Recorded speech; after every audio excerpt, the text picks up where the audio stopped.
सुबह की बरकत प्रोग्राम में आप सबका स्वागत है। आइए प्रार्थना करें। पिता परमेश्वर, प्रभु यीशु मसीह के नाम से तेरे पास आते हैं। प्रभु तेरा धन्यवाद करते हैं आज के दिन के लिए। धन्यवाद करते हैं प्रभु जी तेरे वचन के लिए। जब हम तेरे वचन पर ध्यान करते हैं, तेरे वचन को समझना चाहते हैं, प्रभु जी तू हम सब की सहायता कर। यीशु के नाम से मांगते हैं, आमीन। मेरे जीजो, प्रभु यीशु मसीह के मधुर नाम में आप सबको जय मसीह की एक बार फिर से आपका स्वागत है सुबह की बरकत प्रोग्राम में। जैसे हम जानते हैं कि पिछले 21 दिनों से हमारा जो विषय रहा है वो यही है कि मत डर, केवल विश्वास रख, यहोवा पर भरोसा रख। और आज का जो वचन हम देखने जा रहे हैं वो है डर, यहोवा का डर। उत्पत्ति की किताब उसका 3 अध्याय उसके 8 वचन से लेके मैं 11 वचन तक पढ़ने जा रहा हूं। तब यहोवा परमेश्वर ने जो दिन के ठंडे समय वाटिका में फिरता था का शब्द उसको सुनाई दिया। तब आदम और उसकी पत्नी वाटिका के वृक्षों के बीच यहोवा परमेश्वर से छिप गए। तब यहोवा परमेश्वर ने पुकार कर आदम से पूछा, तू कहाँ है? उसने कहा, मैं तेरा शब्द बारी में सुनकर डर गया, क्योंकि मैं नंगा था, इसलिए छिप गया। उसने कहा, किसने तुझे बताया कि तू नंगा है? जिस वृक्ष का फल तुझे खाने के लिए मना किया था, क्या तूने उसका फल खाया है? मेरे जीजो, यहां पे परमेश्वर जब उस वाटिका में शाम के समय, ठंडे समय में आए और आकर उन्होंने देखा कि आज आदम और हवा परमेश्वर को मिलने के लिए नहीं आए। तब परमेश्वर ने पुकार कर कहा कि आदम, तू कहाँ है? आदम ने जवाब दिया कि मैं तेरा शब्द बारी में सुनकर डर गया। अजीजों, यहां जो उसका डर है ये इस वजह से हुआ क्योंकि आदम ने परमेश्वर के हुक्म की अनाज्ञाकारिता की। मैं अक्सर इस बात को बोलता हूं कि बाइबल जो है, वचन जो है, शब्द जो है, इंसान को पाप से दूर रखता है और पाप इंसान को वचन से दूर रखता है। यहां पे इस डर का जो कारण था उसके बारे में हम ध्यान करेंगे। पहला शब्द जो है वो ये है कि मैं तेरा शब्द सुनकर। सुनने का मतलब ये है कि परमेश्वर का उस वाटिका में आना, उसका अंगीकार करना, उसको स्वीकार करना कि परमेश्वर वाटिका में आ गया है। और फिर जो उसका डर है उसका कारण ये है कि उसने अपना कसूर, उसने उसके ऊपर जो परमेश्वर की अनाज्ञाकारिता का कसूर उसने किया था, जो पाप किया था, वो अब उसको पता लग गया। अब उसको जब ये पता लग गया कि उसका क्या कसूर है, तो उसको ये भी पता लग गया कि वह नंगा है। जो नंगापन जो है वो पाप का प्रभाव है, वो इफेक्ट जो है वो पाप का इफेक्ट है। और जब वो पाप का इफेक्ट आदम के ऊपर और हवा के ऊपर प्रकट हुआ, तब उन्होंने अपने आप को पेड़ों के पीछे छुपा लिया। हम आम जिंदगी में देखते हैं कि जब भी इंसान कुछ गलत करता है तो उसके मन में डर होता है, चाहे वो कितनी ही दलेरी के साथ पाप क्यों ना करे, डर उसका पीछा नहीं छोड़ता। और डर जो है उसको बहुत दूर तक ले जाता है। यहां पे 4 सवाल जो है वो परमेश्वर उससे कहता है, पूछता है। वो क्या है? तू कहां है? किसने तुझे बताया कि तू नंगा है? क्या तूने उस वृक्ष का फल खाया है जिसके लिए मैंने तुझे मना किया था? तूने ये क्या किया? आदम, तूने ये क्या कर दिया? और इन सारे बातों को हम देखते हैं। ये सब कुछ जब आदम ने अंगीकार कर लिया कि मैंने तेरे वचन को सुना, मैं डर गया, मैं जान गया कि मैं नंगा हूं, और उस नंगेपन को छुपाने के लिए मैं वृक्ष के पीछे छिप गया। अब उसने पाप तो कर दिया, उस पाप को आदम अब कवर कैसे करता है? उस पाप को कवर करने के लिए वो 2 व्यक्तियों के ऊपर दोष लगाता है। एक पहला दोष उसका उस औरत के ऊपर है, दूसरा दोष जो है वो परमेश्वर पर लगा रहा है।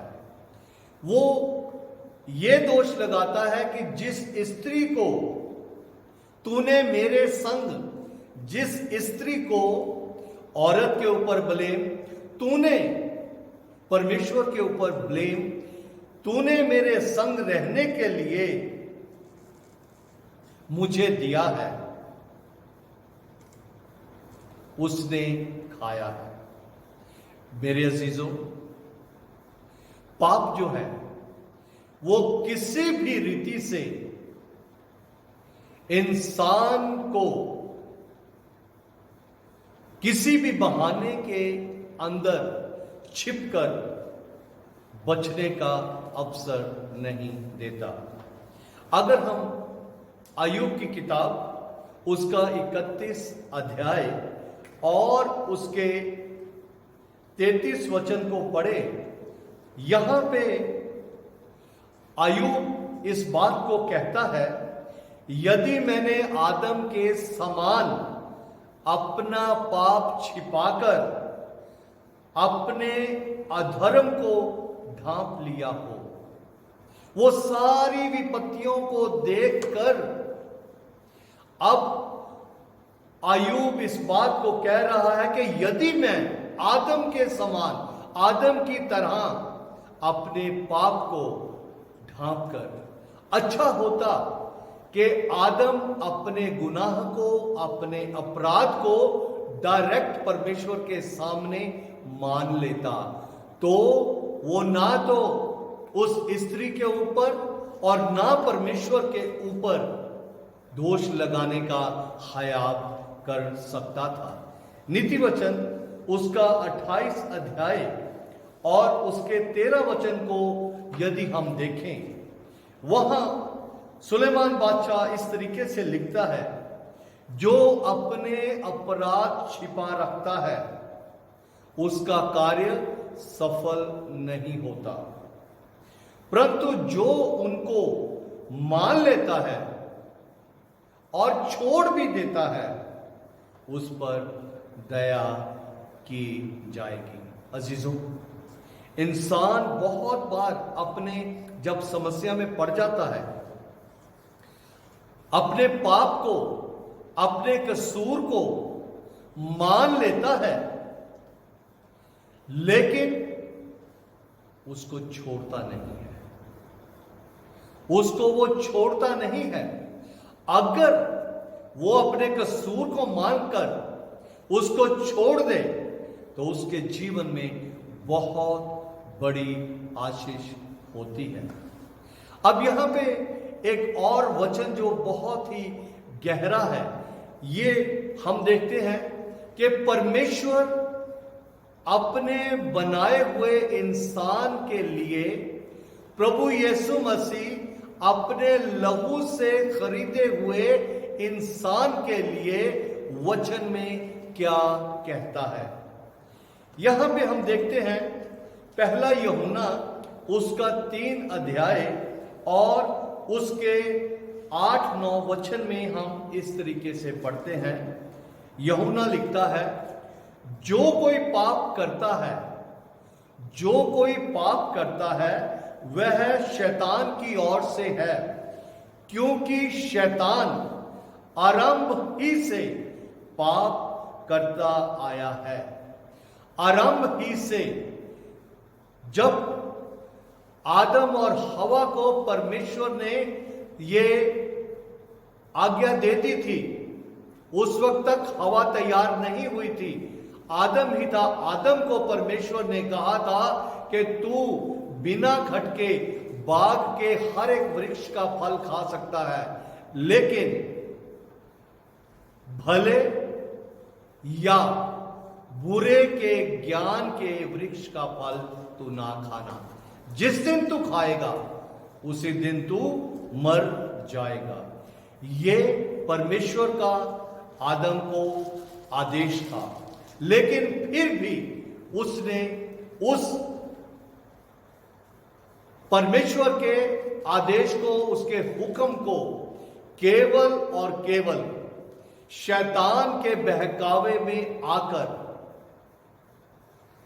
हवा ने जब परमेश्वर का हुक्म तोड़ा तो फिर उसके साथ ही आदम ने भी उसका हुक्म तोड़ा और फिर दोष औरत पर और परमेश्वर पर उसने लगा दिया, और इस कारण उसके अंदर, उन दोनों के अंदर डर आ गया और वो छिपने लगे।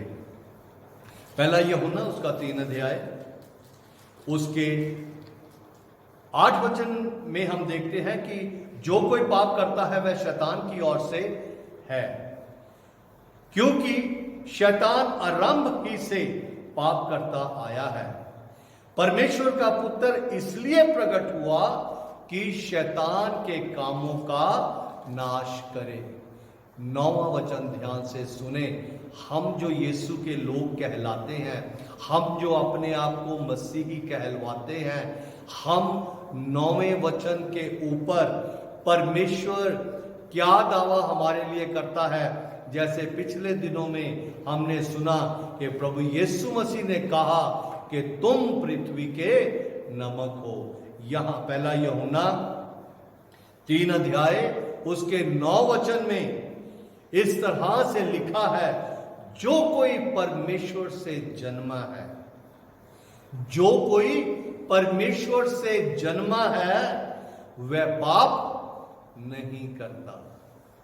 जो कोई परमेश्वर से जन्मा है वह पाप नहीं करता। नीति वचन में हमने पढ़ा कि जो कोई पाप करता है और उसको मान लेता है और उसको छोड़ देता है, उसके ऊपर दया होती है, उसको फिर किसी भी बात का डर नहीं रहता, क्योंकि उसका सारा अपराध, उसका सारा पाप प्रभु यीशु मसीह ने अपने ऊपर उठाकर उसको पूरी तरह से आजाद कर दिया है। 9वें वचन में यह लिखा है, जो कोई परमेश्वर से जन्मा है वह पाप नहीं करता, क्योंकि उसका बीज उस मनुष्य में बना रहता है जो परमेश्वर से जन्मा है। इस बात का जो आगे मैं पढ़ रहा हूं उसके ऊपर मेहरबानी से हम सब ध्यान करें, क्योंकि उसका बीज उसमें बना रहता है, वह पाप कर ही नहीं सकता, क्योंकि परमेश्वर से जन्मा है। आज हम जो अपने आप को मसीही कहते हैं, लोग हमें मसीही कहते हैं, क्या हम पाप करते हैं? यूहन्ना इस बात को कहता है कि वो पाप कर ही नहीं सकता। कितना बड़ा दावा है। यीशु के लहू से खरीदे हुए लोगों के लिए इस वचन में कितना बड़ा वायदा है कि हम जो यीशु के लहू से खरीदे हुए लोग हैं, वे पाप कर ही नहीं सकते।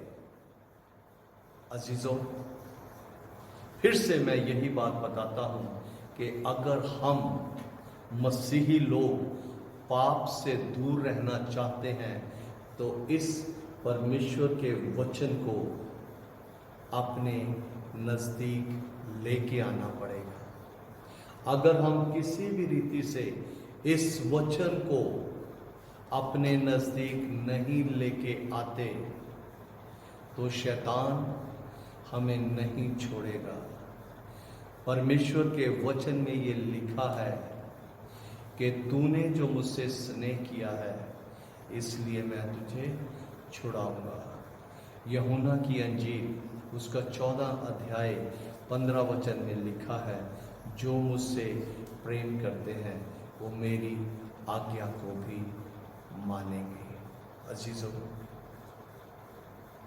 हम अगर आज तक परमेश्वर के वचन को गहराई से अपने जीवन में लागू नहीं कर पाए तो हमें प्रभु ने समय दिया है। मैंने जैसे बताया था, वो जो पैकेट है वो प्रभु यीशु मसीह है। ये जीवन जो है ये प्रभु यीशु मसीह ने हमें दिया है। इसके अंदर का जो नमक है उसका स्वाद हमें बनाए रखना है। फिर हमें किसी भी बात का डर नहीं होगा।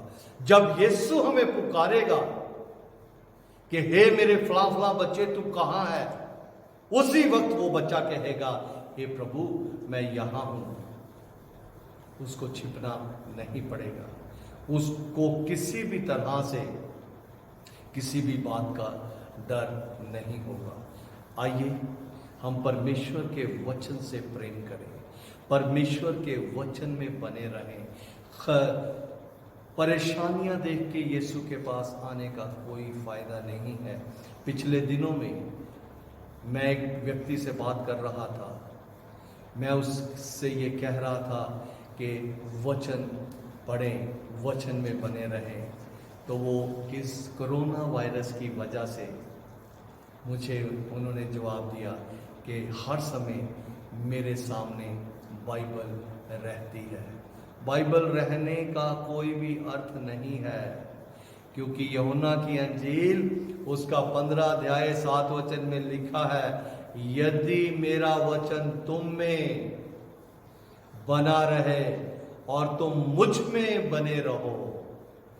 वचन में बने रहना बहुत जरूरी है। वचन को अपने साथ सामने रखने से कुछ नहीं मिलेगा। अजीजों, हमें किसी भी बात से डरने की जरूरत नहीं है, क्योंकि वचन में लिखा है कि यदि हम परमेश्वर से जन्मे हैं तो हम पाप कर ही नहीं सकते। आइए हम प्रार्थना करें। पिता परमेश्वर, तेरा धन्यवाद करते हैं इस वचन के लिए। प्रभु जी, वो समय था कि जब आदम ने तेरी आज्ञा का उल्लंघन किया, वो डर गया। आज भी वो समय है जब तेरे लोग तेरी आज्ञा का उल्लंघन करते हैं, उनको अलग अलग रीति से मौत का डर सताता है। प्रभु तू सहायता कर ताकि हम तेरे वचन में बने रहें। हमें डर हो तो केवल तेरे वचन का हो कि हम तेरे वचन के विरोध में कोई भी पाप ना करें। तेरा धन्यवाद करते हैं, तूने अपने लोगों को, अपने बच्चों को आशीषित किया है। यीशु के नाम से मांगते हैं, आमीन। प्रभु आप सबको आशीष दे। जय मसीह।